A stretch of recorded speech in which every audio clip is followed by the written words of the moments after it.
Hey everyone, today we're going to be talking about Speaking as a Leader by Judith Humphrey, chapters 1 through 4. I'm Moez. I'm Brenda. I'm Alan. I'm Erica. I'm Michael.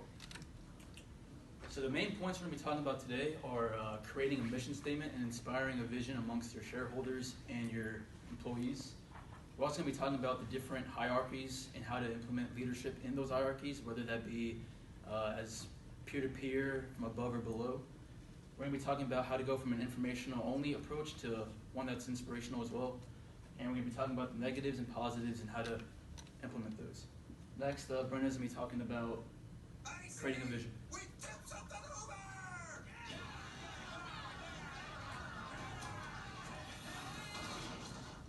Now what? Get off the lantern! So step one of speaking like a leader is having a vision. A vision is useful to align your goal with your actions as well as your stakeholders. As you can see in the video, a vision that everyone can get behind makes your followers very passionate and helps to rally them. While anyone can think of a vision statement, it's very useful if it's clear and concise. If there's any room for interpretation, then everyone can be on the wrong page. So Humphrey has given us 4 steps of how to make an inspirational vision. Step 1 is your vision must be focused. Often a one sentence statement is best. You want to make sure that anything that is important to what you're trying to achieve is in your statement.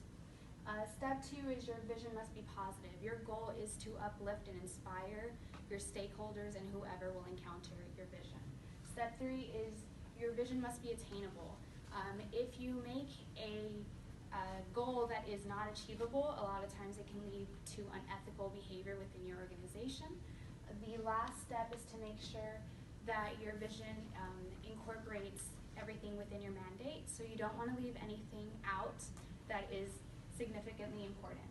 On our slide, I have included 2 vision statements that are a good example. The first one is Starbucks, which is to establish Starbucks as the most recognized and respected brand in the world. The next one is Nike, which is to bring inspiration and innovation to every athlete in the world. So as you can see, both of these are one sentence. They're inspirational and they're precise.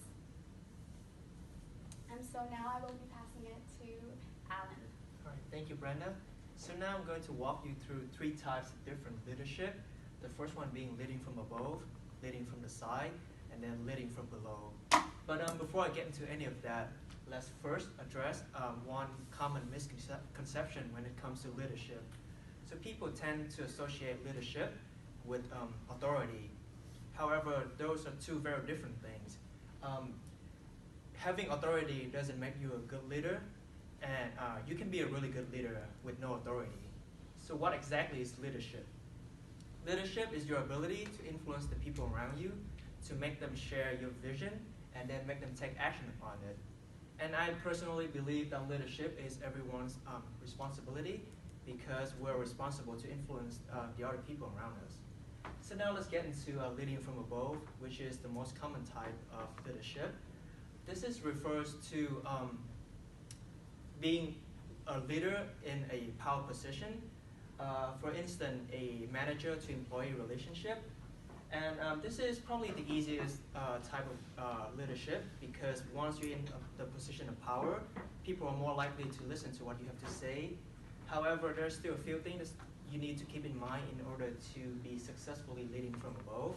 And the first thing would be to have vision, and to be able to convey and share that vision to your follower through persuasion instead of giving out empty command with no direction. And lastly, you need to always be able to listen carefully to suggestion and be open to constructive recommendation. And now moving on to leading from the side, which is slightly different from leading from above. In this type of leadership, no one is in the position of power. It's more of a peer-to-peer relationship. So you have to do a little bit more work to get people to listen to what you have to say. And you can do that by trying to sell your ideas by finding a common ground, try to pitch your argument in terms of a common goals.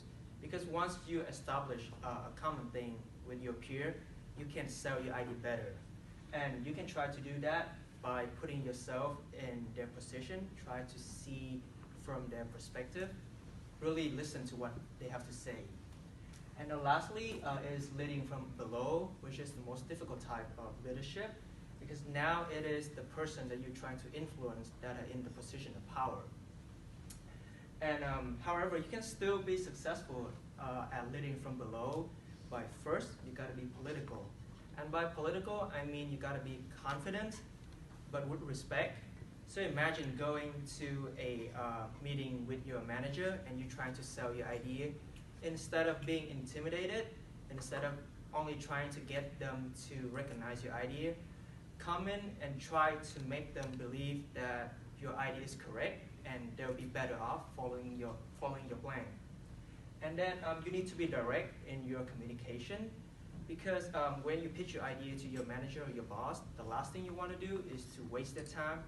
And also being direct also help you avoid the risk of miscommunication. And lastly, you got to be bold.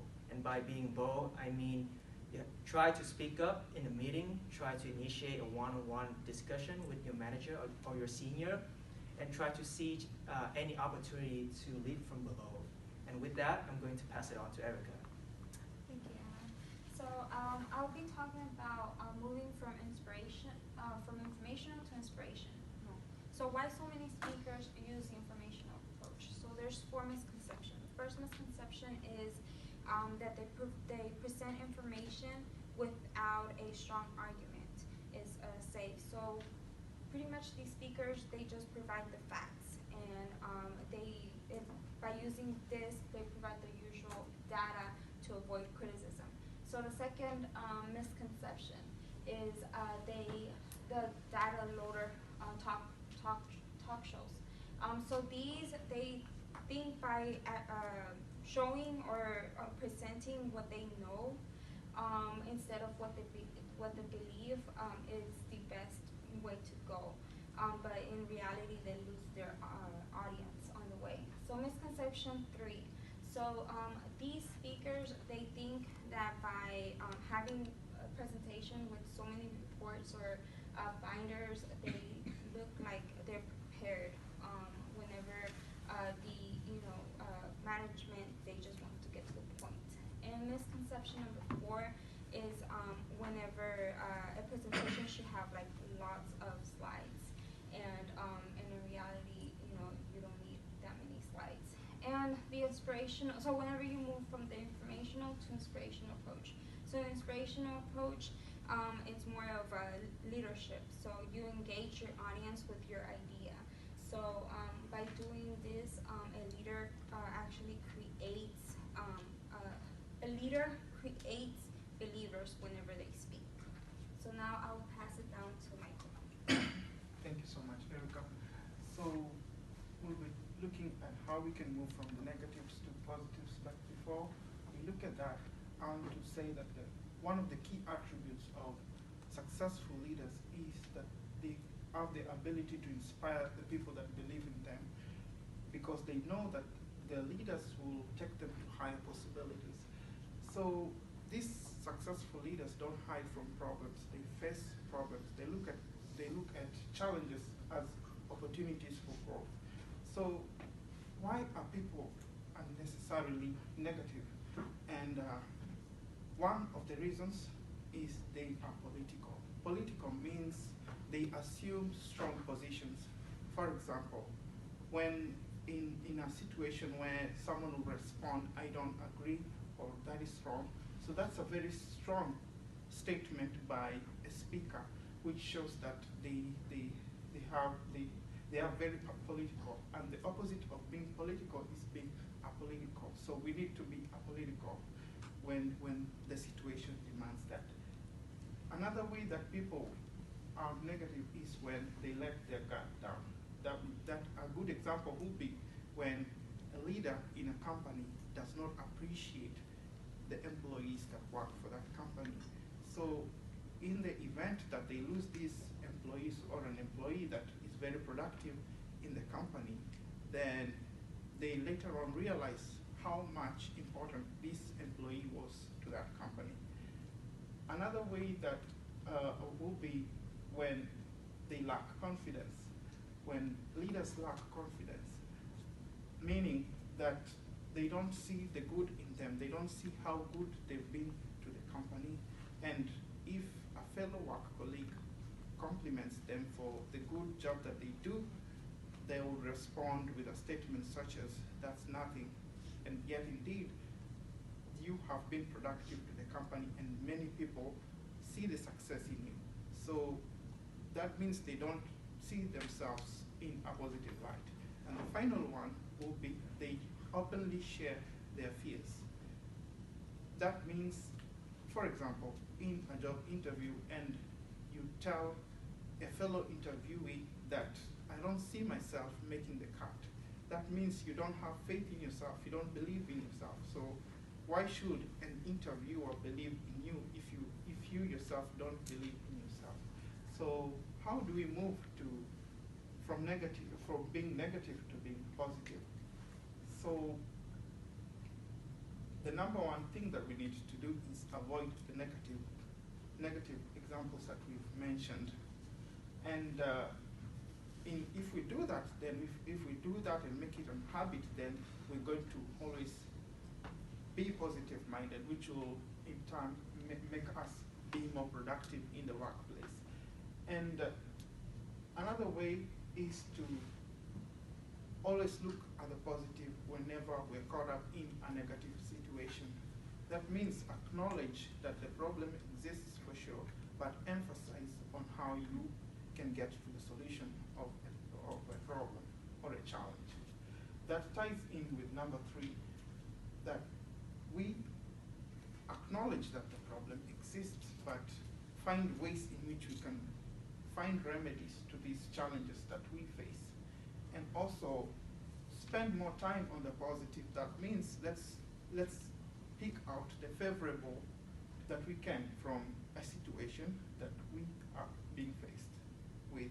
And finally, we need to keep our language positive. That means, for example, in a company, if we've had a very difficult financial year, rather than look at the difficulties that we've faced, we need to also look at how we need to get over these challenges that we face, the steps that we're taking to overcome these challenges. So I'll pass it over to Moise, who will make his closing remarks.